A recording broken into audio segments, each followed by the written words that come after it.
History loves an underdog story. Think Leicester City in 2016, Rocky Balboa, David and Goliath, you and your girlfriend. But probably the craziest, most insane underdog story is the Greco-Persian War. The highly mythologized, impressive event of a small, brilliant nation-state protecting itself against a giant tyrannical empire. But to truly get an understanding of both sides and comprehend the underdogness of this war, we have to start at the beginning. It's 550 BC, and this guy Cyrus decides he's had enough of the Median Empire's nonsense. He led a revolt and succeeded, establishing the Achaemenid Empire. Then, being the mastermind he was, he conquered northern and central Asia.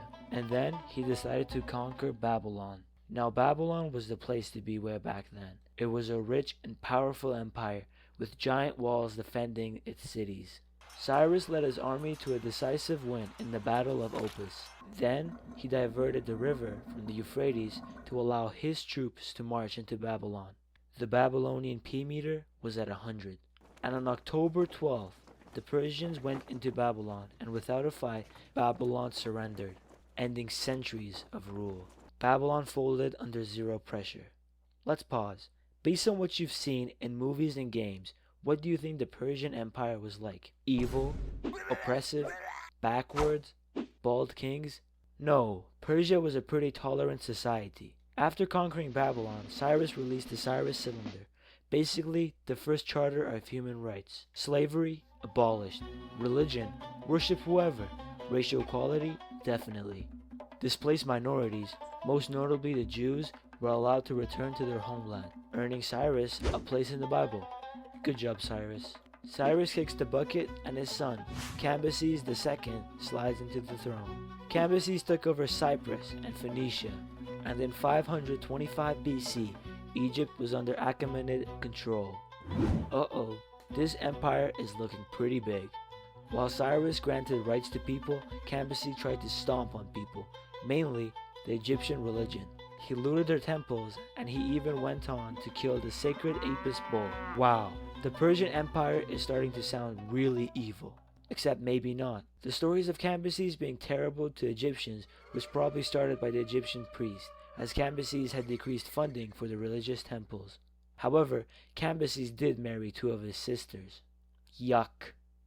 On the subject of siblings, in 522 BC, Cambyses got news that his brother, Bardia, had passed away. He was probably pissed, hoping he could marry him too. Understandably, he made his way back to the mainland. On this journey, Cambyses died. And who was the person to replace him? His dead brother. However, it wasn't actually his brother, but it was an imposter. It was a lookalike Zoroastrian priest who snuck onto the throne, claiming he was the dead brother, risen from the grave. What's a Zoroastrian? Zoroastrianism was an ancient Persian religion that was the dominant faith of the empire. They believed in one God, the dual nature of good and evil, and they believed evil would be eventually defeated. They also believed in gender equality. So on top of being a handsome, powerful, rich, and smart man, Cyrus was also a feminist.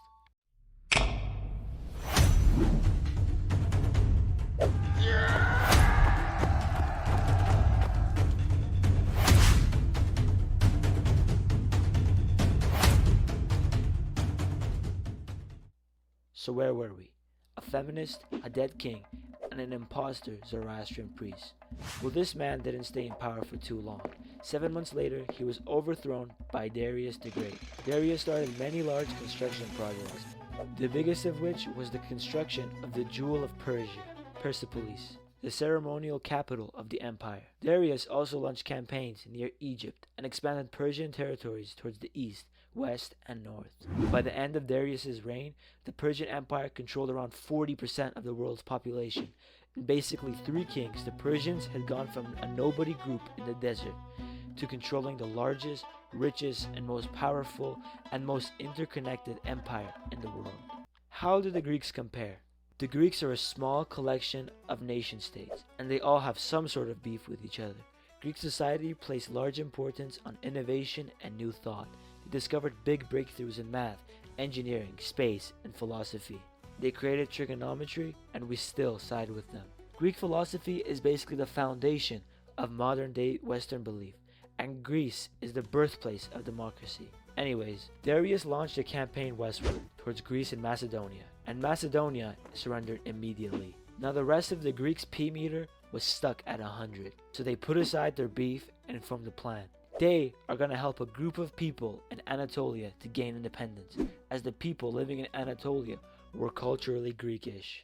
They would stall the Persian advance and free the people of Anatolia from a string of Persian tyrants. This is the Ionian Revolt. By the end of it, the Persians won, but they were furious at the Greek state, especially Eretria and Athens, for helping the revolt. And Darius vowed to get revenge. Darius was so furious, in fact, he ordered one of his servants to constantly remind him of the Athenians. Darius sent messengers to all the Greek states, telling them to subjugate or else. Most of them complied, but Athens held the messenger for trial and killed him, and Sparta threw him down a well. But things got real quick. This enraged the Persians even more, and they began creating an army to take revenge. They torched the city of Naxos and besieged Eretria. Both sides fought bravely for 6 days, but two Eretrian leaders betrayed their city and opened the city gates. 1 down, 2 to go. A large Persian fleet sailed towards Athens. The Persian army had 2.5 times the amount of troops as the Greek army did, and for 5 days there was a stalemate. But the Greeks broke the stalemate, and they rammed into the Persian troops. The Persians had stationed their best troops in the center, so they overpowered Greek corps. They began pushing back on the Greek. Then the Greek wings overpowered and defeated the Persian wings, and they got sent retreating. The Greek wings then turned inwards, surrounding the Persian center that had pushed way too far, and the Persians retreated. Final score: 6,400 Persians dead, only 192 Athenians dead. After this defeat, Darius began raising a huge army that took a mighty long time to raise. But before that went anywhere, he died and was replaced by his son, Xerxes I. In April 480 BC, Xerxes marched into Europe with his massive army. The Greeks, while lacking numbers, excelled at innovative warfare and used geography to their advantage. When August rolled around, the Persians reached Thermopylae. Thermopylae was a narrow passage that led straight to Athens and Sparta. The narrow pass of Thermopylae allowed the Greeks to stop the Persian advance, as the pass stopped the Persians from using their large numbers. An allied Greek force, led by your wife's boyfriend, King Leonidas, met the Persians. Leonidas had a bunch of Greek troops, plus his 300 sexy bodyguards. The Greeks were outnumbered, 43 to 1, but yet they fought like lions and held out for 3 days. By the end of it, the Persians won the battle, but they had suffered a lot of casualties, and it had bought the Greeks crucial prep time. Simultaneously, in the Battle of Artemisium, the outnumbered Greek navy stalled and fought the Persians at sea, buying even more time. The win at Thermopylae allowed the Persians to take over the Greek cities of Thespia, Plataea, and most importantly, Athens. However, these battles were a huge boost to Greek morale. These 3 cities were looted and burned. Beautiful monuments such as the old Temple of Athena and the older Parthenon were destroyed. The Greeks fell back and retreated to the Isthmus of Corinth. The isthmus was a natural choke point. After defeating and capturing most of Greece, Xerxes aimed to finish the war quickly by attacking Corinth, as the Greeks had fortified the isthmus. He first needed the Persian navy to outflank the Greek defenses, and the Greeks knew this upcoming battle was do or die. The Persians had 1,207 ships, outnumbering the Greeks' 378 ships. And at the following Battle of Salamis, no one has a clue what happened. Some say the Persians went and blocked out the canal, and some say they didn't. No one has a clue about this battle, but one thing is for sure: the Greek ships would ram into the Persian ones, and the Greeks pushed the Persians back, making the Persian lines collapse and buckle, causing chaos. And the central Greek ships split the Persian fleet in half. The Persians retreated, but the Greeks caught them. By the end of it, Greece had lost 40 ships, and they had lost 6,000 men, while the Persians had the staggering loss of 300 ships, and they had lost 60,000 men.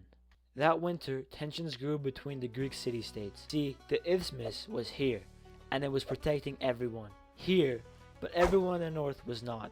Hence, they got captured. The Athenian navy split apart from the rest, focusing on the survival and recapturing of Athens. The Athenians and their northern allies bullied the rest of the Greek states into raising an army to march north.